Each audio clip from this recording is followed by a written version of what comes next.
What's poppin'? Real Ones, Logan Murdock here. Back with Raja Bell for another edition of Real Ones. We get into a lot today. We get into LeBron's streak of 1,297 games of 10 or more points. Gone. Finito. But he did it in a game-winning assist. So, it was great. We talk about the legacy of that accomplishment. We talk about where LeBron is and how he's fitting in with the Lakers. And then we talk about just how disrespectful the Clippers were to CP. I'm sorry. I know that there was nuance there and there's a lot to get into, and we get into all of it. But mostly it's just sad. And then we talk about Giannis, and not necessarily about the fake trades and all those things, where he could be going, although Atlanta is a great possibility. I like them. They have the Pelicans #1 pick. They have a really strong chance of getting him if he were to actually ask for a trade, which he hasn't done yet. But there's a lot of possibilities out there. But we talk about instead the mileage of the average NBA player and how that is different from the past, and how the roots of AAU basketball and the current landscape of how we grow our players is actually affecting how their bodies are going into where we are today and how they mature. So big discussion today that was really, really fun with myself and Raja Bell. One other thing that I need to remind you guys about: RealOnesMailbag@gmail.com, RealOnesMailbag@gmail.com, RealOnesMailbag@gmail.com. I know you guys see it. It's going to be linked below and in the description. It's also going to be right here where it's at right now, where Victoria just put it. So make sure you tap in with that, and we have a great show for you. The Ringer NBA show is presented by FanDuel. FanDuel's got it all. Same game parlays, quick bets for jumping in live and your way so you could build the bet that fits your play. Plus, don't miss out on holiday offers and surprises all month long. Download the FanDuel app or head to FanDuel.com/RingerNBA to get started. 21 plus and present in select states, or 18 plus and present in DC, Kentucky, or Wyoming. Gambling problem? Call 1-800-GAMBLER or visit rg-help.com. Call 1-888-789-7777 or visit ccpg.org/chat in Connecticut. Cliff, play the theme music.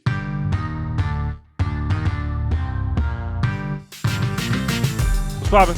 Real Ones, Logan Murdock here, Raja Bell there. Let's get right to it, man. We're going to talk about one LeBron James whose streak of consecutive regular season games with at least 10 points ended after 1,297 consecutive regular season games. Oof. That's a lot of work.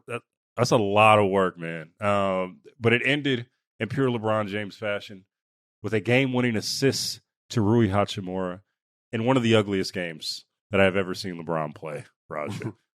There was a play early in the second half where he tried to go to the basket for a left-hand layup and just threw the shit up and fell down. It was one of the ugliest displays, and it's pretty, like, LeBron is definitely coming into the season, one, old, too late in the season, trying to get his sea legs under him, as some people do. But he's trying to do it at damn near 42 years old. But this was also one of the clutchest games that I've seen from LeBron, one of the most selfless games that I have seen from LeBron, where he can go in. He probably could have, even at his age right now, when you look at the play, probably could have went on one and got the game winner himself, but chose to throw it to Rui and Hachimura in the corner for the three-pointer. So when you see this, Raja, when you see the record, when you see the numbers, for context, the second, the person that can catch up with him is Kevin Durant, and he wouldn't be able to catch up to him until he's 50 if he stays at the current pace that he is right now. Right. This is probably one of the league's most unbreakable records. When you put it into that context, what does it say about LeBron James? What does it say about his game? And what does it say about where he is right now that it ended at this point? Well, I mean, what it says about LeBron is pretty much, I mean, what we already know. He is one of the most physically gifted NBA players of all time. Like, just start with that. He could physically get out of bed in a league where you're playing against the most, elite level athletes on the planet. Like, he was still a unicorn in that league and could roll out of bed and get you double figures. You pair that with what he is cerebrally and how his skill set continued to develop as he got older, and that's what you're going to get, right? Like, that's just a remarkable feat. Who knows, but probably never broken. Never is a strong word, but that's going to last for a very, very, very, very long time. I think, what it says about him now is it's interesting, right? Like, obviously he's older. You can see the decline in physical ability. The legs don't have the same juice. That happens to everybody as they get older. But, I also took away from it some self-awareness, right? Because to your point, you could have probably tried to get that game winner. I mean, it wasn't like you were doubled or anything like that. It would have been fully within his right as LeBron James to shoot the game winner and get the streak to continue, right? But I think he struggled in a way that you articulated before and decided at that point, this isn't mine tonight. Like, I'm not hot. I'm not making these shots. It's going to be a much better chance that we win this game if I distribute. And he did that. He's done that over the course of his career. He's caught some stuff for it. I weirdly heard people debating it this morning, which I thought was asinine. Like, it was a great pass, great shot by Rui. But LeBron could have very easily said, "I'm taking that shot." In the absence of Luka, like Austin Reeves went off, but like he could have very easily said, "Well, if Austin's not shooting this is on me." And paired the two, the game winner with the streak continuing. And he had the self-awareness to not do that. That's exciting for me because, we talked about LeBron as he tries to reintegrate with Luka and Austin and how difficult that could be potentially, right? And at least I said, I was really excited to watch how that played out. I think that self-awareness lends itself to him being able to do that. And we've got how many games sample size now of them playing together? What's he been back? 6 games, 5 games? About 6, 7, something like that. Games, yeah. And he seems to be fitting into that role. So it says a lot. First you got to tip your hat and just acknowledge how incredible a physical specimen he's been and what he's been able to do in that regard. But then also, I think it's kind of exciting to see him say in a game like that when he's not playing great, he does not have his legs. Hey, man, I'll pitch this over there. Not that I should be surprised by that because he's done that in the past. Yeah. A couple of more numbers for you here. The second highest streak was set by Michael Jordan, 866 straight games from 86 to 2001. You said LeBron was 1,200 and something? Is that right? 1,297. Yeah. And to give even more context, I said Kevin Durant is the second highest, has the second highest streak. That is at 267 games, Raja. That's crazy. So there's no way. And Durant's 37. He's probably going to play 2-3 more years. Like he's not. There's no way in hell he's catching that record. 1,200 games is crazy. It's 1,300 games essentially. Yeah, I have a pop quiz for you later on about this for you. I have a pop quiz for you. But one of the things, let's get right back to the Lakers' point of this. But wait. That's 13 years. That's 13 years worth of that. Pretty, yeah.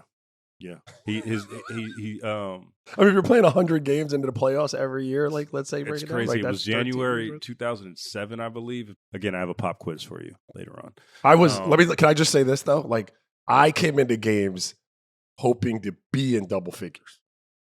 Like, hey, bro, if we get 10 tonight, we're all right. We did all right, right? Anything over that is gravy.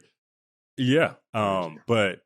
Let's get to the Lakers' point of this really quickly, and then I want to get back to LeBron and of it all. But me and you and Howard had a conversation a couple of pods ago just about how LeBron was going to fit in. And I made the case that LeBron, the role player, could probably be the best foot forward. And there was a debate on whether he could do that from an ego standpoint, from a play standpoint. There was also the argument, if you have LeBron James on your team, should he even be a role player? Is that cheating his ability, right? Mm-hmm. I think this has been the best case scenario. I think he has been his version of a role player throughout this time. He has also played in spurts really bad, right? And they have kind of needed the Austin Reeves outburst. They have needed the Luka outburst to overcome his bad play, but it's not like he is pissed off about it. He has said everything the right way, the way you would want to say it, right? I am a guy that is one of the smartest players that's ever played the game. I do know my role, and I will play my role to the best of my ability, is all the things that LeBron James have said. And despite maybe the up and down play, he has done that. And I think that's really been good for the Lakers. Now, I think this probably is going to be used against him in the argument that he wants a max deal this summer or something else like that, right? Like he could be mid-level in terms of quality of play, right? Yeah. If he wants to play for the Lakers or any other team. But they are going to need a lot more efficient version of what they are right now, of him right now. But he still commands the double teams. He still commands attention. He still commands ball handling responsibilities. I think if he could just be a little bit more efficient and be what he was the first game he was back, right? The low point total triple doubles. Watch LeBron is probably the most efficient. Put him on the block. Maybe he can play point forward when Luka is out, right? Get in where he fits in, run offense through him. But I think if he can be a little more efficient with his game, this is definitely the most optimal LeBron for this iteration of the Los Angeles Lakers. Yeah, I would agree with you. On that pod, I was saying that I'm just fascinated to see how that plays out because that can be a very difficult thing for a dude like LeBron to come into a situation like that and have to figure out how he fits in. I mean, you remember, he had to have those conversations with Kevin Love about fitting in. Like, you know what I mean? Like, you're talking about someone who's usually the person that people fit around, having to figure out how he now fits in. And I was just fascinated to see how that played out. He's been the ultimate professional in that space. I mean, it's been, hey, I'm here to help. How can I get plugged in and accent what we already got going on? It's how efficient he's been at times doing that. To your point, you probably want to see it more efficient, but it has been exactly what they need him to be in terms of mindset, willingness, and attitude about the current situation. When you say you need him to be more efficient, that's the space that I was living in when I would argue like, hey, if you have LeBron and you're asking him to do this, how much have you marginalized him? And does he then still represent enough to help you guys win a championship? I don't have the answer. What I would tell you is the efficiency that a player like LeBron plays with when he is on the ball and the focal point of the offense is not the same efficiency that he may play with if he's not that. Does that make sense? I'm trying to articulate it. Forgive me for not like finding the right words to explain it. But when you've got a guy in his comfortable, usual, ball-centric, I move all the pieces around the chessboard position, he feels very comfortable in that and knows his way to efficiency in that role. It is more difficult when you are in a new role or an uncustomary role for you and you're trying to figure out your way around that to be as efficient. That's why those guys typically are snipers and 3-and-D guys, because that's what they do, right? And that's the argument I was trying to make the last time I was on the pod. It wasn't in any way, shape, or form trying to, say that LeBron's not phenomenal and couldn't still be phenomenal. But if you're asking him to essentially be a very, very efficient sniper because you're going to get it when these guys are off of it, that's just not what he's used to doing. And that's really not his skill set. So to your point, they are going to have to find ways to have him with a little bit of flow, right? And I actually have a good feeling about it. Like, I think they will. I've watched them. I got to give JJ credit. Like, he seems to be feeling his way around it pretty well. He's got a good feel for the team. But he is not a high level 3-and-D guy. Like, that's just not LeBron's game. He might get to that. Like, I'm not saying that through the course of the next 15 games, he doesn't figure that out, because if anybody can, it might be him. But like, that's not what he's used to doing. Yeah, I think the comp here is 72 Wilt Chamberlain. And I know I'm getting a real specific bag here, right? But I'm looking at the stat sheet right now.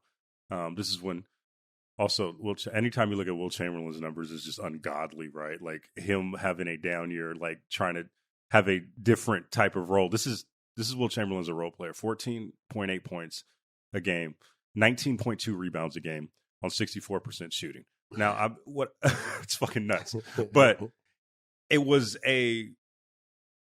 I'd say all that to say it was a muted version of Wilt Chamberlain's game, not necessarily a change in Wilt Chamberlain's game. And I think that what the Lakers need right now is just a muted version of LeBron James and what he can give. That's not necessarily putting him in the corner all the time. That's just having less expectations of what he can do, doing the stuff that he's actually doing. And the stuff that he's actually doing, that he's been doing, is at a way higher level than the average basketball player. He's smarter than pretty much everybody else in the league. You still put him on the block. You're just not expecting him to get you 40 points on a given night, right? Like maybe like he's on a heater one night and he can do that. But like, nah, man, like that's why you have Luka and Austin Reeves on the court right now, right? The other thing that is going to be fascinating, and that's this summer, and that has nothing to do with this season, is just what number you put on that in terms of how much is this valued for this team, right? He's making a gargantuan amount of money right now, but I think that's going to be the question. As for right now, as for where we sit right now, we just need a muted version of LeBron James. Get the ball to Luka when needed, get the ball to Austin Reeves when needed, kick it out to Rui when needed, get your points when you can. But this is how this version of LeBron needs to be more muted in order for the Lakers to be successful. Well, I think he could do that. Like, so 3-and-D is probably, to your point, not the fairest argument for what he should be. But I guess I would use the same argument though. If you need him to be muted, you're assuming that taking the ball out of his hands to the degree which he's used to having it, isn't going to affect his ability to be that guy now when he gets it in shorter doses.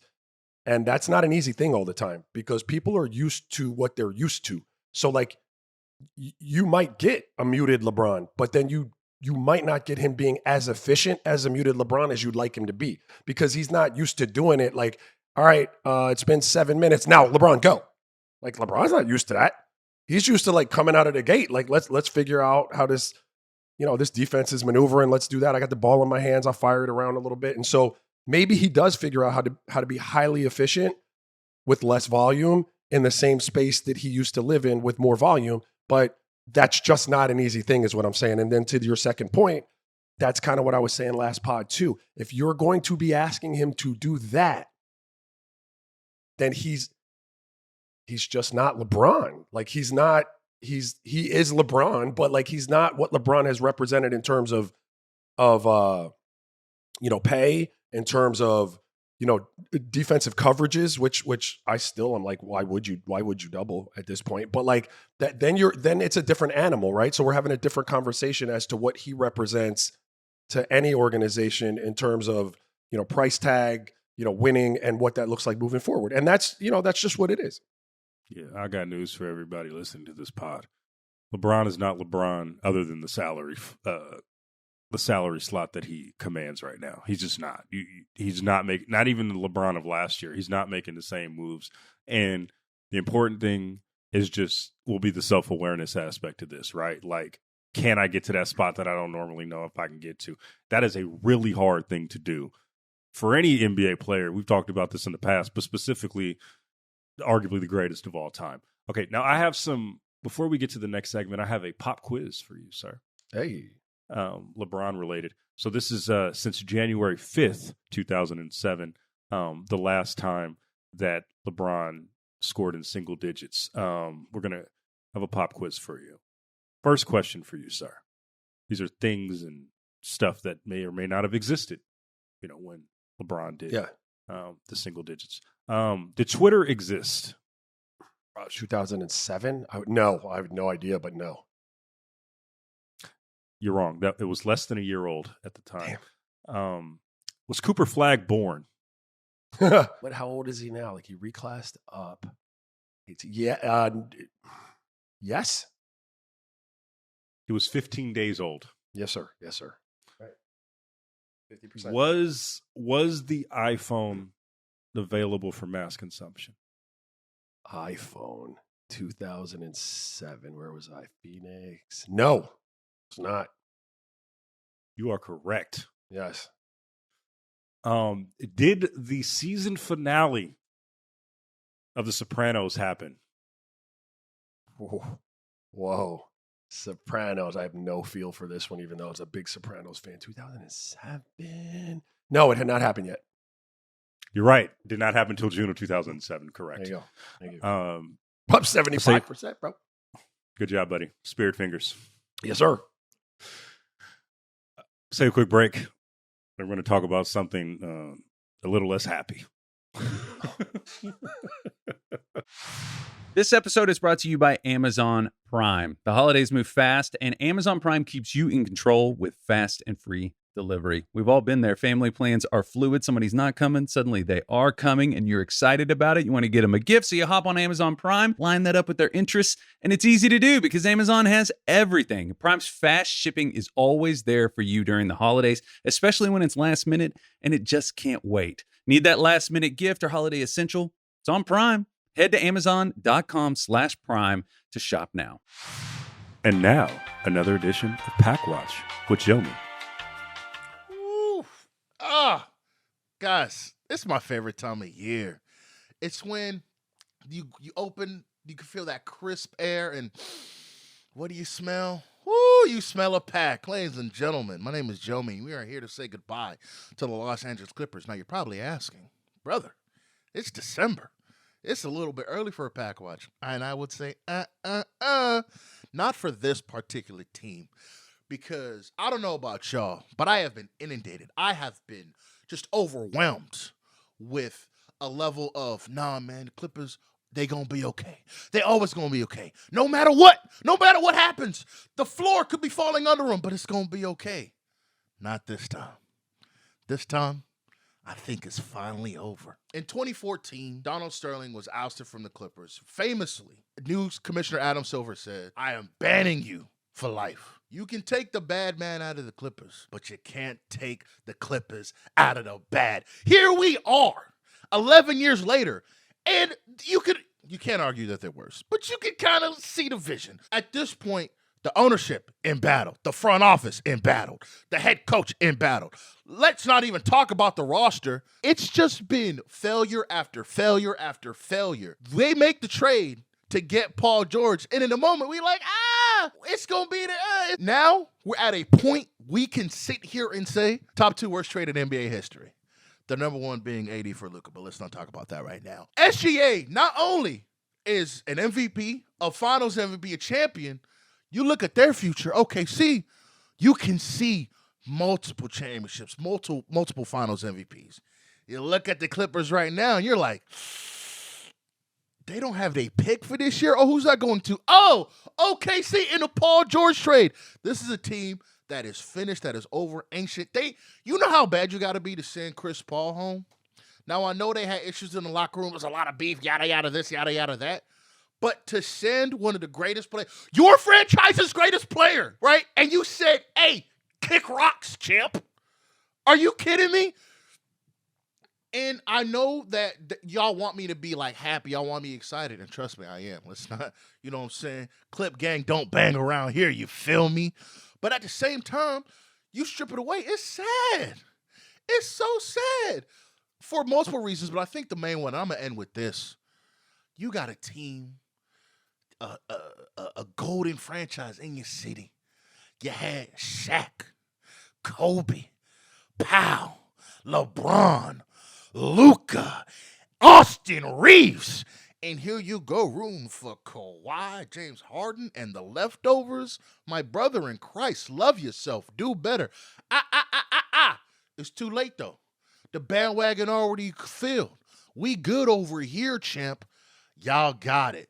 And when y'all move to Seattle in like 2 to 3 years, because nobody filling up that little dome y'all got over there, I see the seats empty. Okay, y'all got more toilets and bathrooms than you got fans in there. I see it, but it's cool. We good around here. Y'all enjoy your little pity party, and we all up in Seattle. I'll be like, I'm not going to say I told you so, but I will be looking at you crazy. We are back.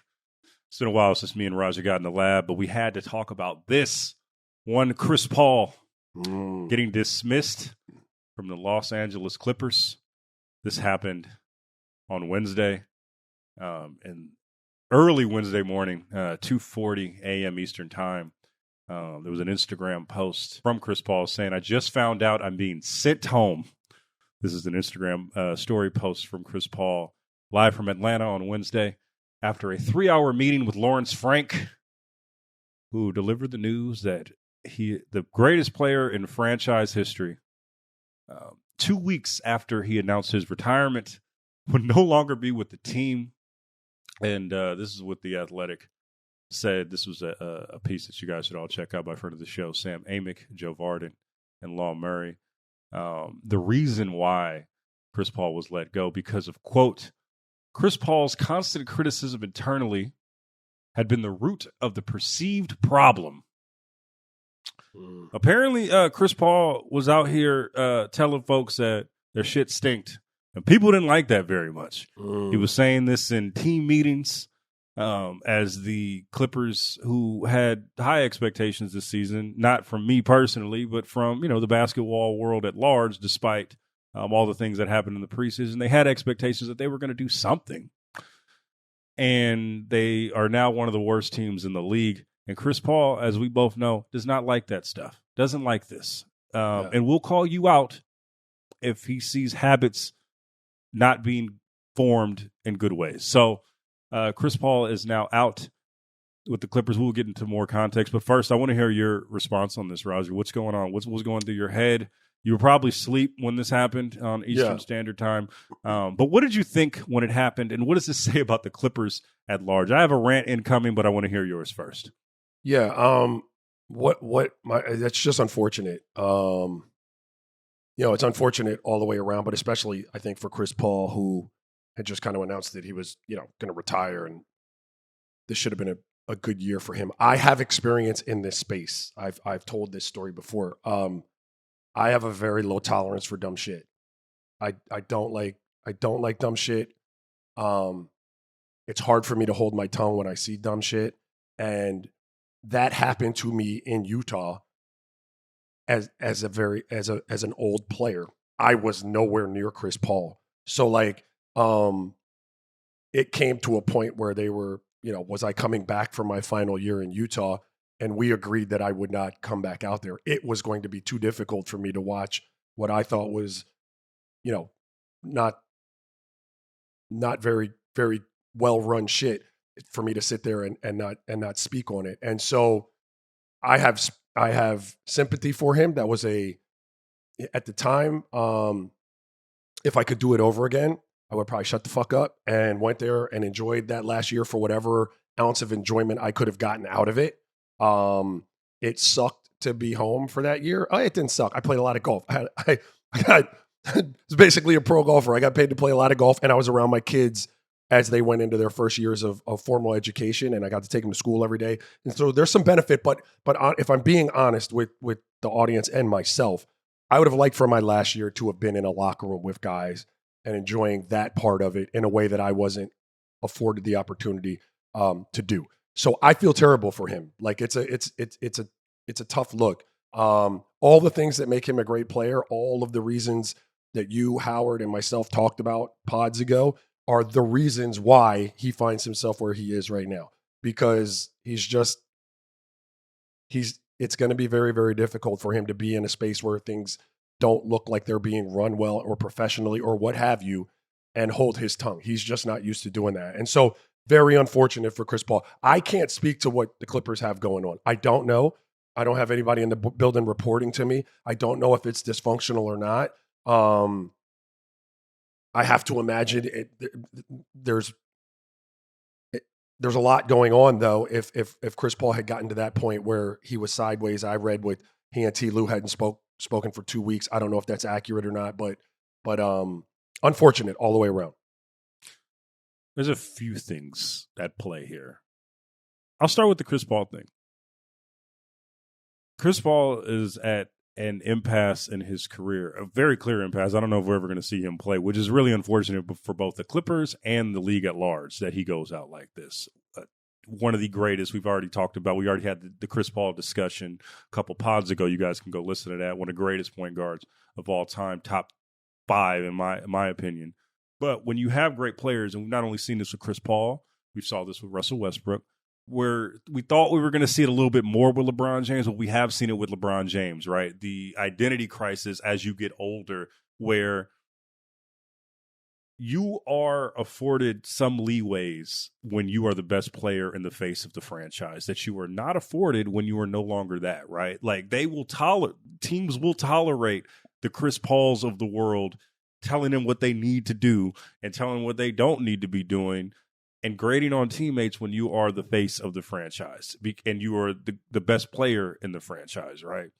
But as you begin to, as your skills tend to recede and you become a role player based on your skill set and not necessarily your star power, it's a weird dichotomy in your brain that you have to figure out, right? And we've seen this with Russell Westbrook, where a lot of people in the locker room have just, quite frankly, Russell Westbrook just gets on their nerves, right? Because he's just like, yo, we need to be doing this. You need to be looking at film here. You need to be doing this, right? And I got to imagine that James Harden and Kawhi and all those people just didn't like that when they're already losing and you got Chris Paul preaching good habits, which honestly they probably needed to have, because you watch the Clippers and they don't have a lot of good habits, right? They lose a lot of close games. They're in a lot of close games that they're not supposed to be in, right? And they are not great defensively in stages, right? And Kawhi is in and out of the lineup, and there's already a pre-existing beef. At least there was a pre-existing beef with Chris Paul and James Harden. All factors that the Clippers probably should have done their due diligence on before they signed Chris Paul, right? I know it's a great story, but you don't do that, at least on the outward thing, to the best player in your franchise's history. You figure out a way to make it work, in my opinion, because this is the thing that's always been going against the Clippers, right? They are going to be mired for what they've done and how they have treated their star players in recent years. You talk about when they signed Blake Griffin, the second best player in franchise history, to a massive extension and then trade him as soon as he's eligible to be traded to the Detroit Pistons, right? Our guy, Russell Westbrook, say what you want about him. You give him all these promises and you say all these things, and then you trade it, and then you have all these promises, then you trade him away, right? I say all that to say this. The Clippers have no draft picks over the next few years, right? They have all these pick swaps, and they are banking on Giannis Antetokounmpo or some other star to just pick them out of nowhere and say, hey, we're going to go to LA to play for the Clippers. You think that Giannis doesn't see how you treat your stars? Why would he want to come there, right? Or say what you want about Paul George, you don't take care of him on the back end, right? Whether you wanted to make the deal or not, or however, but you took care of Kawhi. But there's a pattern here that is happening league-wide, or the league is seeing this league-wide, that how you treat your stars. And they have to reckon with that. And this might be a small thing in their eyes, and it's a numbers game, but that's always been my problem with the Clippers, is that they kind of, it seems on the outside looking in, that they treat their players like numbers as opposed to like people. And you see that on the other end with the Los Angeles Lakers, right? They'll give you the bag. They'll draft your son. They'll do all these things. Now, it remains to be seen how they're going to do with the new ownership, but they take care of their own. The Clippers don't have a reputation of taking care of their own, right? It's funny. I was in the Bay Area when Oklahoma City was there, and there was a conversation that was coming up just about how if they go to the NBA Cup, this is among officials or whatever, if the Thunder go to the NBA Cup and their first game back, and they go to Vegas and their first game back is going to be against the Clippers, a lot of OKC officials were a little giddy because they were like, oh yeah, we get to celebrate Chris Paul for all he's done for the city, not just for the Oklahoma City Thunder, but for the Hornets when they were in Oklahoma City. He's not going to be able to get celebrated. Now he's not going to be able to get celebrated at all, right? And that's the thing that is scandalous by the Clippers, because you need to allow your greats to be celebrated. And they're not allowing their greats to be celebrated. Whether you are pissed off about what he does on the day-to-day, you knew the job was dangerous when you took it. And you know that he is a guy that you need to celebrate, not just because of what he has meant to the organization, but what he means to the league as a whole. And also what you celebrating him does for other superstars who potentially want to come into your building. Now all of that is erased. So this is really disappointing by the Clippers. I get it, but you put up with Chris Paul. You know who he is. Lawrence Frank, you know who he is. You were an assistant when he was a player on the team. So you have a lost season, put up with his shit, and let him ride off into the sunset and be an ambassador for your team going forward for other stars. You think he wants to be an ambassador for your team when you're going into pitch meetings? Like this was so short-sighted by the Clippers, and it's the most Clipper shit of all time. And like we'll see what happens, but they need to fill that Intuit Dome. It's going to be really hard to do that without stars. All of that's fair. All of that's more than fair.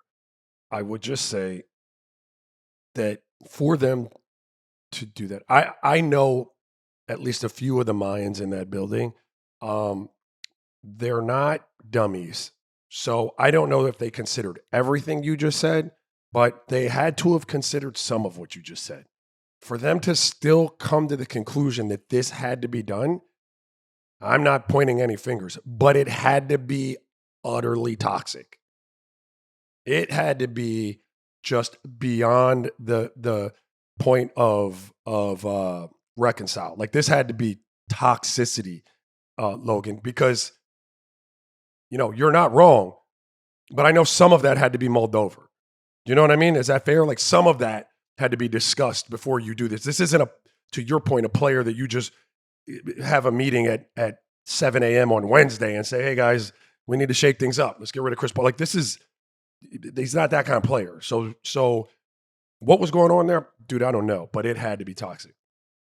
You know the guys in there, like, have you had any interactions with Lawrence Frank? Do you know him as a human being? Ty I mean, Lue. I know him, but no, no. But I know T. Lue, I know Trent Redden. I know a few people in that building, and and more than just to say hello or having played or coached against. And again, not dummies. Like, these aren't people that they might not have looked into every nook and cranny that you just described, but they looked into a lot of them.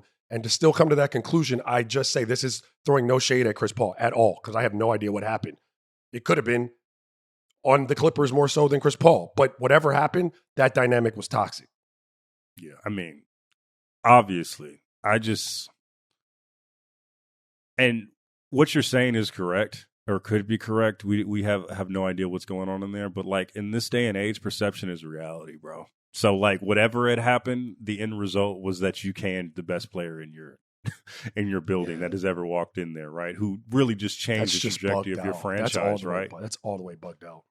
Right. And I mean, like, whether you like it or not, whether there was toxicity in your building or not, like other players are just going to see that, right? And they're going to look at the Clippers and be like, this is the clown show going here. Not only the stuff that just happened in the preseason, but like the stuff that's happening right now. Like you just don't want to, you're not sending a great message to the rest of the league that you take care of your players. And I think that's the bottom line here. Like, and if your whole, like, it'd be one thing if you were like, okay, fine, we got a whole load of picks, like, forget it. We're just going to draft our next star. They don't have that. All they have is the cachet to say, hey, man, we take care of our people here. You a Clipper here, you're a Clipper for life. They don't have that anymore. They don't even, did they ever? Like, I hear what you're saying, but I could make the argument, Logan, that, all of what you're saying they lost, they never really had. Yeah, it's true. I mean, if they're to that point, they need to build that up, right? And like, there was a screenshot after that on Chris Paul's story of him, Blake Griffin, and DeAndre Jordan, of them on FaceTime. I can only imagine what they're talking about, but like, that's not a good look, right? All three of your best players, all three of the people that you go ask, like, yo, what's like that for the Clippers? They're like, man, that shit was weak. It was terrible. You know how they treated us? Like, and he had to go through Donald Sterling to this to now. It's funny because it's like all of the things that Bomber promised in terms of like success. Yeah, they've had some success, but it's not what you think, man. Like they're becoming another version of the Kings right now, right? Where you have this new owner who has all these grandiose promises that he's not really necessarily following through, but he has a good arena. That's cool. Yeah. That he can't fill up after this. So, sorry, man. That was my rant for Chris Paul and the Clippers. You got anything else on that? I'm sorry. I'm not just taking a lock. I would just say, look, man, for his sake, I don't know what the reputation is. There's a lot of phone calls that happen when something like that goes down. And if it was on you as a player, you could find yourself very quickly without an opportunity to end your career on the court. I hope for him that he finds that. Me too. He deserves that. It does a disservice to him that Chris Paul can't go out on his terms, and he announces his retirement in your jersey, and that it ends like this on a damn near 3 a.m. Like just in the thick of the night. Oh yeah, Chris Paul, you out of here, buddy. Like just terrible optics here. Just insanely terrible optics. I'm just gonna say again, that doesn't happen. That had to be. Man. Like I don't even know what that. I mean, my situation with Tyrone Corbin was. I don't know if I've ever told this story. We had a locker room thing where he blamed me for a loss. I was on the fucking bench. Like, and I had said something, on the bench, like, fuck, man, just get me out of here or something like that. And he was like 4 chairs down and he heard it. And so he just held that until after the game we lost in Philly. And he came in and was ranting and raving and his eyes caught mine. He said, and you go do that shit, on the bench. And it cost us the game. And he went to keep talking. I said, oh, I said, bro, are you saying that when I lost us the game? And he said, yeah, that's what I'm saying. I said, well, you're a stupid motherfucker. And he was like, what? I said, if you're saying I lost us the game, then you're a stupid motherfucker. And that's toxic, right? Like when we get to that point, that's toxic. But even then, we went back to Utah, had a meeting, said we get over. Like for them to make that move like that, it had to be crazy. They said, we can't take this shit no more. Whatever it is, we can't. Chris Paul's in the back of always in the back of the film room. Anybody got anything? I got something. Yeah. Chris, what is it, Chris? Yeah. Yes, Chris. We're on a plane. Anybody got anything for we need to do and improve on? Chris again. James Harden was sick of that shit. James Harden was he thought he escaped Chris Paul after the Houston debacle. He was like, I'm done. He came back, was like, okay. Anyway, let's take a quick break. Don't talk about some other stuff. And we are back. Raja. We're going to talk about Giannis Antetokounmpo, who has strained his calf. He is out 2 to 4 weeks. I feel like with this calf injury stuff, it can be. I'm gonna come back when I come back. I don't like. I know there's a different tiers and stuff like that, but we need to start thinking of the calf injury as a lot more catastrophic than I think people give it credit for being. Because if you mess that up in that rehab, it can be even more catastrophic, and you need to make sure you get back on the floor when you need to. We talked about that with Wemby, but with the Giannis situation, it opened up a lot of questions, right? You get the Shams report that tends to happen anytime something happens when Giannis either injures himself or ends up losing seasons, that they're going to have a meeting to discuss trade options or discuss very vague language that gets refuted consistently by Doc Rivers and other players in the locker room. I think Kevin Porter Jr. said that he doesn't feel that Giannis wants to leave and that if he would tell people. But it's opened up a lot of just even more trade speculation for Giannis and where they are right now. I will say, to start this season, the Bucks were one of the fun stories of the early part of the season. Ryan Rollins out here balling out of control. Giannis just doing a LeBron-like performance where he's just literally carrying the team up to his standard. And Miles Turner has also been playing really well. But what I want to go with this one, Raja, is it was a story that came out in The Athletic that was really good that you guys should go check out, talking about the superstar workload and the workload of the modern player. now versus back in the day, and how much a star player now misses in terms of games based on, it could be a myriad of factors: load management, injuries, pace of play, a lot of things that we have talked about. There was a memo that was put out by the league last season where it says during the 80s and 90s, players missed around 10 games per season. That figure rose to 13.9 games in the 2000s, 17.5 games per season in the 2010s. And in this decade, the average player misses about 23.9 games a year. Yeah. That's a real stat? That's a real stat, buddy. That's a real stat.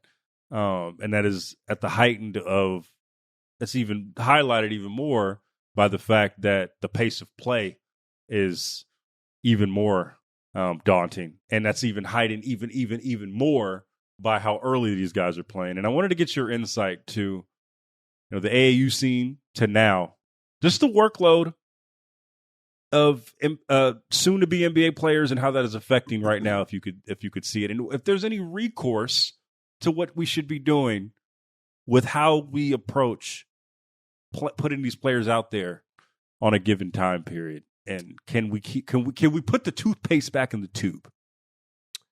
That blew me away, dude. 59 games is what, 59 games, right? You say they missed 20. No, 23.9 this decade. That's bananas. No, I don't think to answer the question with the analogy, I don't think the toothpaste goes back in the tube. Genie's not going back inside the bottle, dude. Like, these kids are, well, let's talk about the NBA before I get to the kids. The pace is what it is, like that's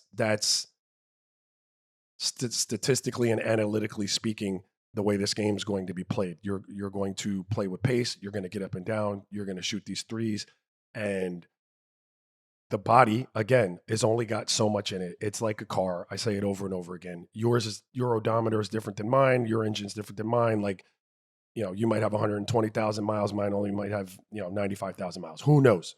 But when you're expediting, the way you get to that mileage, like, you're going to wind up with people that have these soft tissue injuries, a lot sooner than they would have in years past when you weren't getting up to those high mileages, as quickly, right? Just because style of play was more lumbering, walk it up the court, get into a set. It's just what it is. And so how you protect the NBA player from that, the only way to do that is to shorten a season. I mean, that's just the only way to do that. And that'll never happen for a myriad of reasons. First and foremost, money, right? With the TV deal, you're not shortening the season. And players probably wouldn't elect to do that if you ask them to take less money to accommodate playing less TV games, right? But if you're going to sit them, and teams have figured out, with their sports science departments, the right amount of games for Logan Murdock to sit throughout the course of a season. They've targeted these games strategically, if it's the third game in 5 nights, or, what have you, back-to-backs, however they decide they're going to do it. That's the way you mitigate the risk of the higher risk of injury.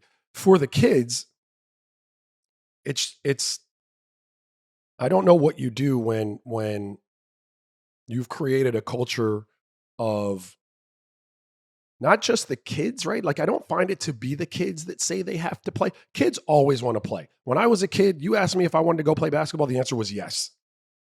You asked me if I wanted to go play baseball, the answer was yes. No matter what was going on, yes, I want to play. But it's the parent in a lot of these instances that I find when I ran youth organizations, and I've been in these gyms, it's the parent that can't distinguish between what is play for a kid, like truly joyful play, and what is work, what is time spent doing something because someone else's kid is doing it and you think your kid needs to have a leg up on that kid. And that level of competition coming from the parent, right? Envy in some instances, jealousy, just like, but it doesn't always have to be rooted in the negative, right? Like, it could, we work. Hey man, listen, the story of, I'm always conflicted by this. I'm sorry. This is just stream of consciousness. I'm always conflicted by the story of any NBA player that says, hey man, to make the NBA, I had to be up at 5 a.m. Here was my schedule. I was 5 a.m. Up shooting 300 shots. Then, I went to class, and then, at lunch, I shot another 200 shots. And then I came home, I ran some miles, and then at night, and then okay, cool. But then I open Instagram or something, and somebody's got their kid doing that, and he's 11 years old. Yeah. That's not healthy. Like, it's not. And look, I have kids. We work hard. I'm not the pot calling the kettle black. Like, we work hard. But I often have to tell, like, my kids, hey, bro, you need a day off. Don't do shit today. Don't do anything this weekend. Or I'll call their coaches sometimes. I've had multiple talks. Ty's high school coach is a young guy. He's just learning. And this is a testament to him. He'll pick my brain about, like, hey, Raj, how much practice? Like, he was one of those dudes that would be in there twice a day, every day, all through the summer, running, 5 or 10 17s, like, just crazy shit. I'm like, yo, Dylan, like, these kids are going to be torn up, dude. Like, you're going to have, the first of all, they're going to be fried, like, mentally, emotionally. They're going to be exhausted, but you're going to run all the tread off of their tire physically before it's even time to really play games. And it's a really weird space, Logan. I don't know if I answered your question, but I mean, it is a culture that it's there are a lot of kids out here grinding, man. I know people who homeschool kids in the 4th and 5th grade to chase. I shit you not, dog. Jesus. Multiple independent individual trainings a day on top of whatever their practices are, and a lift. They're 11 years old. Yeah. Like, I just don't know how you stop that. And I mean it. If any parent that knows me ever listens to this and wants to corroborate this, anybody who's ever asked me about a kid, like when we started, it was 3rd grade. I practiced twice a week. We play every other weekend. Parents would leave my program at times because I wasn't giving their kid enough. I'm like, he's in the 3rd grade, dude. Does he not have homework? Like, doesn't he have shit to do? And they'd be like, well, how do I get him better? I'd be like, look, we're going to shut down from after AAU Nationals until around MLK Day. Let's let the high school season play out or start. Let's let these kids go play something else. Usually it's football down in South Florida, right? Let them get away from this. We'll come back to this. I lost any number of players because they just wanted to play all the way through. But to a person, if they ever asked me, what can I do to help Johnny or Julie or whoever be a better player? Do you know what I told them? Let them go play something else. Yeah.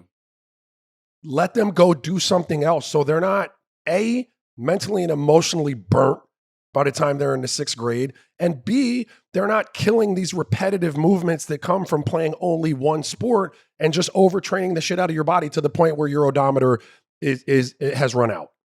And I mean, a lot of people don't want to do it.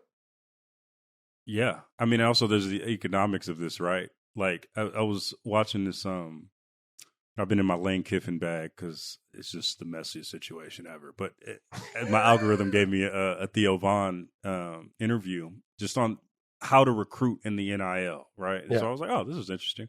And Lane was talking about like how parents don't even ask about the academics of the school anymore. They're just like, yo, I want the bag. We want the bag.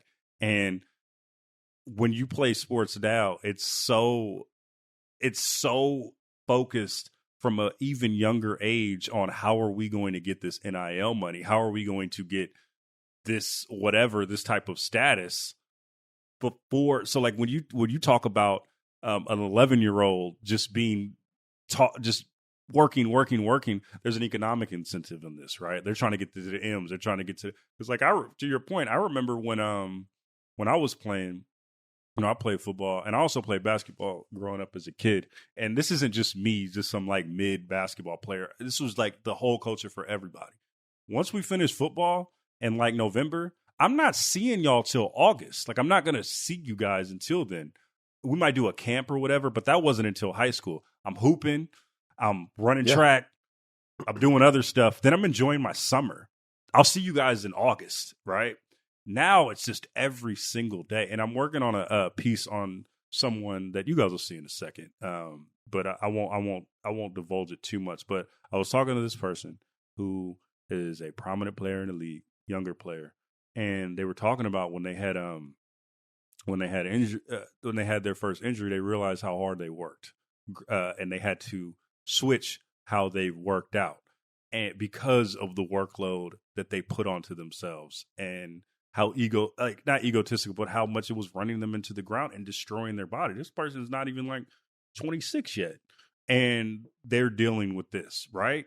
And it's something that we have to have some sort of reset on, whether it's going to be a reset from a league standpoint or just like hella injuries, and you're just not, the product is just going to be so terrible, right? So where you kind of have to maybe. But I think the other thing is, and I want to throw it your way. First, I want to give you just some stats that I had seen from the last 10 years. So player tracking on NBA.com is really, really good. You can really get lost in the player tracking and then the team tracking as well.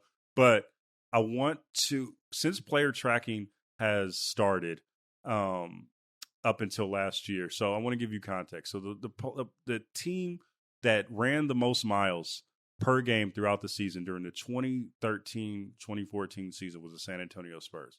They ran 17.8 miles per game throughout their that was the year that they went to the finals, but I believe and they won the finals.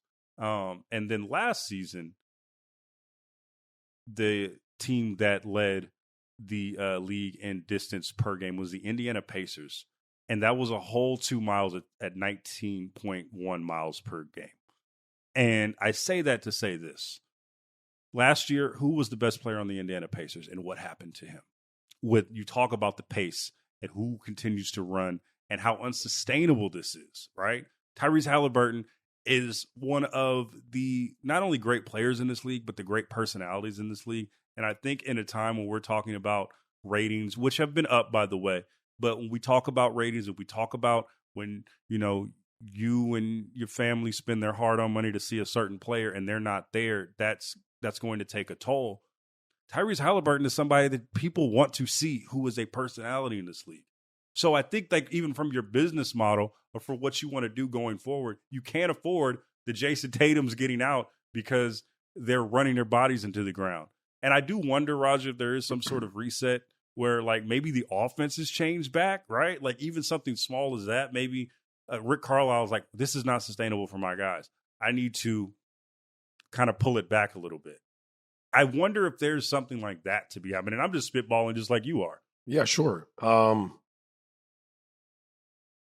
Off the top, I the way it goes back is for the big to come back into the basketball realm, the big that is just the punishing interior presence that we'll guard you shooting all these threes because we're that good at doing it, but we're going to come down the court and put it inside to somebody that's going to score 47 every night at the rim. 47 is a lot, but you understand what I'm trying to say. So then once you have that guy, now I've got to get a guy to stop that. Like you'd have to have that domino effect happen, right? For the game to start slowing back down and getting back to like, you need the anchor. I mean, you need something to try. You need an anchor to slow it down, right? Because right now with the guard play and all bigs being trained as wings, essentially, it's going to lend itself to more threes. It's going to keep the floor wide open. And when you're in that world, it's pace and space, but you're going to get up and down and go.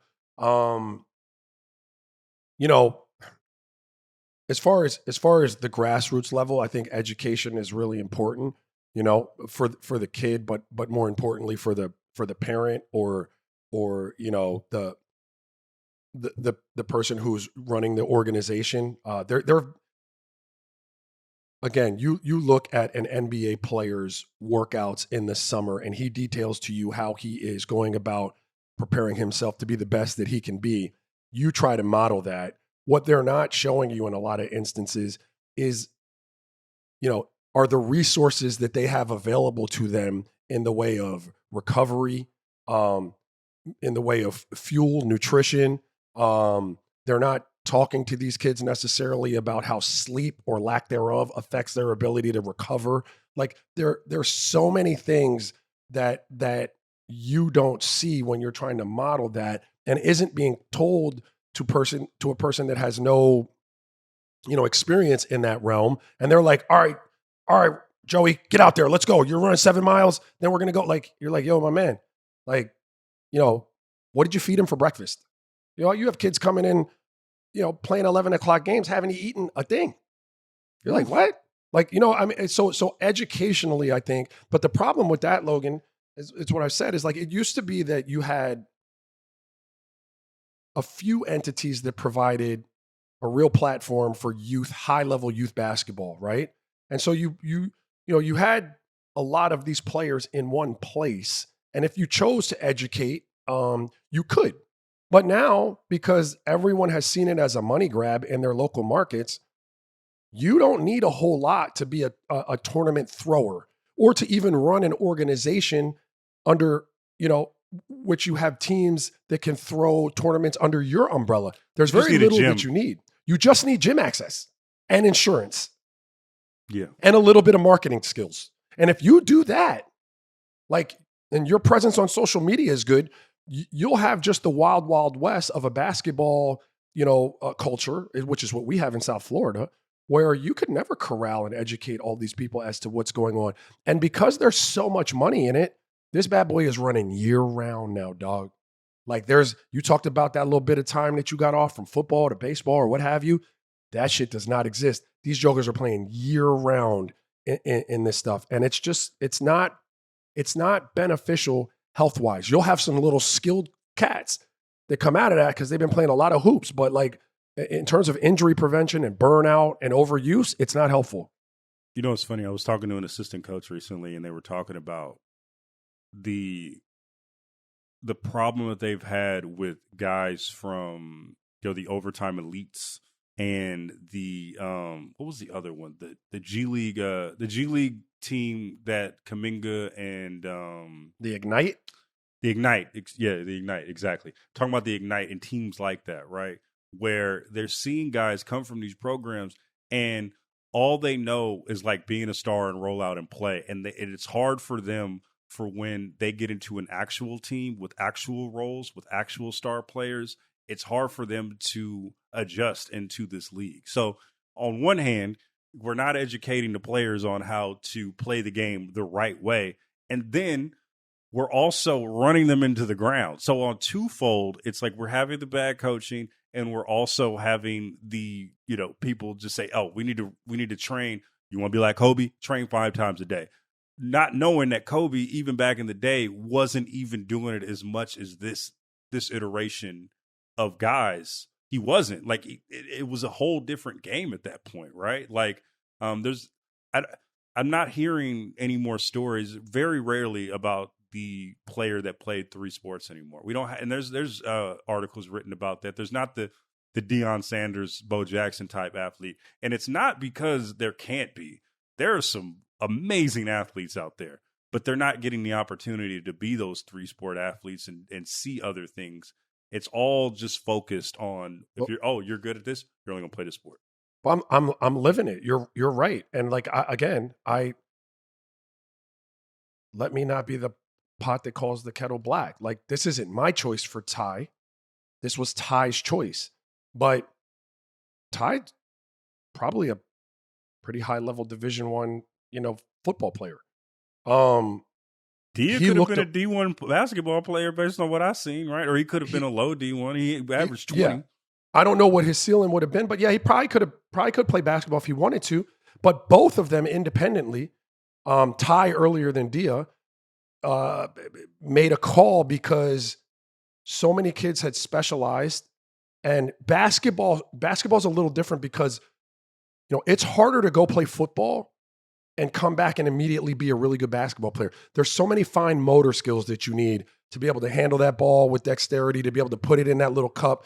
Like football, if you're a receiver or something and you're naturally kind of twitchy and you could get off, and go catch a ball, right? But what Ty was seeing was like every time he went to play football, he'd come back to basketball And people that were like him when he left basketball were not like him anymore because they had been pouring it into basketball that whole time. And he said it. I'm begging him, like, hey man, go out there, put the pads on, dog. Like, let's see what that could. But he's like, nah, I need to stay locked in here because he doesn't want to lose ground, right? And now we're kind of past the point because of his recruitments taking off and stuff like that. But that's the dilemma that parents are facing and kids are facing. And again, Dia and Ty made those calls on their own. I'm the dude like, yo, play both, bro. Like, but it's a tough culture that they're living in that regard. Yeah, I mean, it's funny though, because like in the back of my mind is like, if you played a long game, like you don't necessarily specialize, but you play all these different sports, and then maybe towards the end, like LeBron in his senior year of high school, just was like, no, I'm gonna just play basketball. Like this is my meal ticket.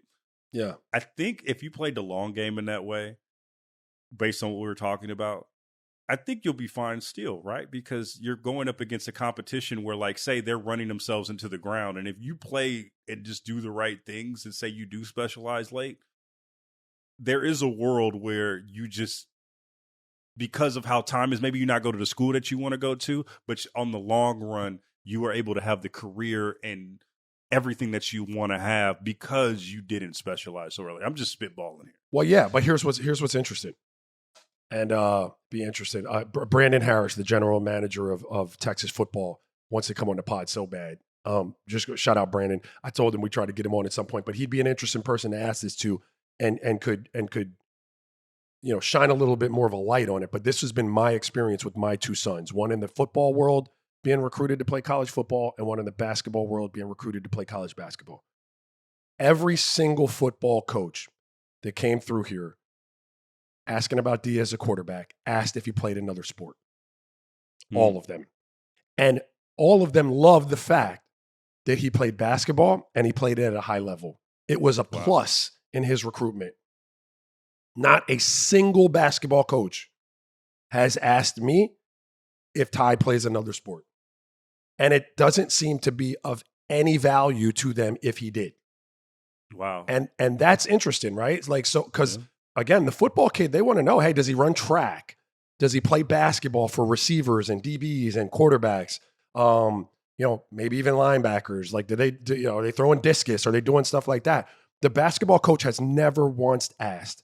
Like, occasionally, they'll say something about Dia. I'll be like, yeah, he's a really good football player too. And they'll be like, oh, really? Oh, but okay. They don't seem to care. It's weird. Yeah. Well, we can talk a lot about this, but we're an hour 5 in. We still got to do Real One of the Week. Good job by you getting an hour 5 in. Hey, man. Good job really by us. Yeah. Us. Anywho, let's get to Real One of the Week. All right, and we are back. It is time for Real One of the Week.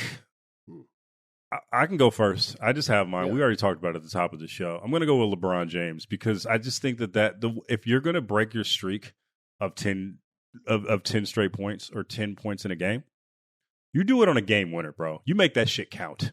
And he did. And it's been a long trying season for him.